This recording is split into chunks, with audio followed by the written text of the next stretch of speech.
কবরে শুয়ে থাকা মানুষগুলো খুবই অসহায়। হে আল্লাহ, ওই সমস্ত কবরবাসীকে সমস্ত গুনাহ মাফ করে দিন। তাদের জীবনের যত গুনাহ খাতা আছে সমস্ত মাফ করে দিয়ে তাদেরকে জান্নাতবাসী করে নিন। আল্লাহ, তোমার কাছে আমি এই ফরিয়াদ করলাম। আর আমার যারা এই ভিডিওটি দেখলেন তারাও ওই কবরবাসীর জন্য দোয়া করুন। তারা যেন ও কবরে শান্তিতে বসবাস করতে পারে।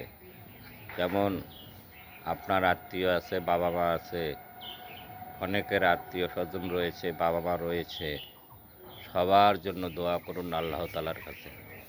আল্লাহ অবশ্যই মাফ করবেন। আল্লাহ দয়াশীল, আল্লাহ দয়াবান, আল্লাহ মাফ করনেওয়ালা। আমরা তার কাছে মাপ চাবো।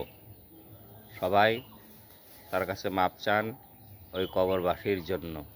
সবাই ভালো থাকবেন, সুস্থ থাকবেন। আবার কোনো ভিডিওতে দেখা হবে। ভিডিওটি ভালো লাগলে লাইক, শেয়ার, সাপোর্ট করবেন। আসসালামু আলাইকুম।